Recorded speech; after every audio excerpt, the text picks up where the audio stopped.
The Lord took a passion I had, love of dogs, and when I worked at the YMCA, got to see how a dog could affect a child. Thought it one day it would be really neat to have that in a ministry type setting. And when I was praying for the name for the dog, I wanted a name that would be an attribute of the Lord. Immediately it was John 14:6, where Jesus answered, "I am the way, the truth, and the life. No one comes to the Father except through me." Truth, that would be a cool name.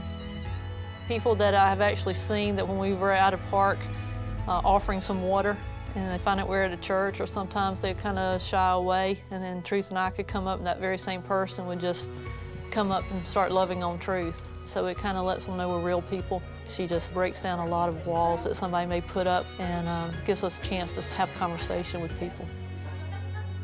The other thing the Lord gave us was our mission statement was to meet others where they are, so we go where they are. And Lord, I pray that these families have felt your love through this ministry. One of our primary areas is working with the school system with feeding the children over the weekend that are struggling. That is one of our big areas. And kind of partnering off of that, we've been working in extended stay hotels and in communities that actually probably some of those kids are recipients of our food, even though we don't know that personally. We've had counselors tell us that they've had kids crying on Fridays, and when they keep saying, "What's going on?" They don't want to go home because there's no food there.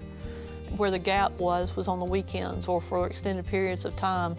While we know we can't do everything and meet every need out there, we wanted to, there again, try to fill that gap for the weekend.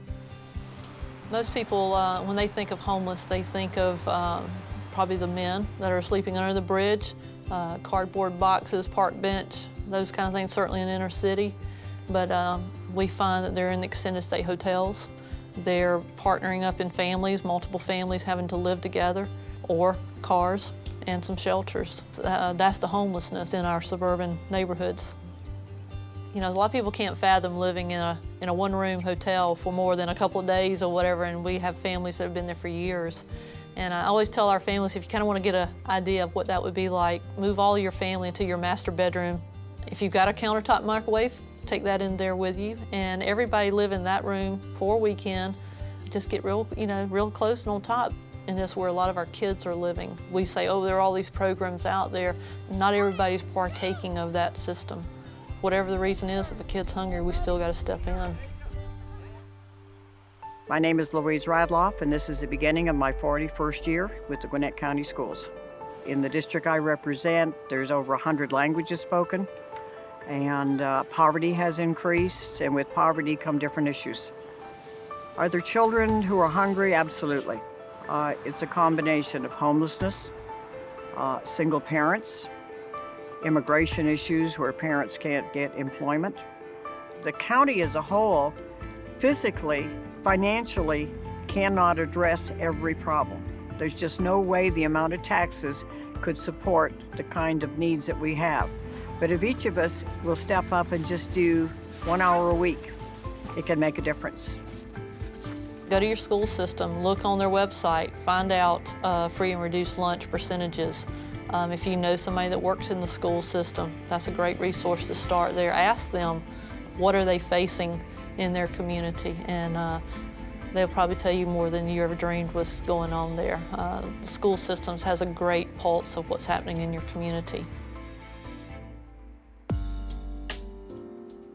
Everything we do here is to build off of one off of the other, just to let people know we're here, we're coming in here to where you are, and to be a part of it. I think the thing is that how we built so many relationships is that it was week after week after week, we kept showing up. So they're not a project, but they're people. And we have had some that have come to know the Lord. Some, depending on how damaged they are at very young ages, and I saw that at the Y, and I think that was, how can a life be so broken at age 5 or 6? But I saw that, and we see that now. We see some that are on those 5th and 6th grade levels that they're almost gone. They're almost unreachable already. And that makes me realize that we got a lot more to do. And that's why I said it's not a quick, easy fix. Life's messy. Our lives are messy in our churches.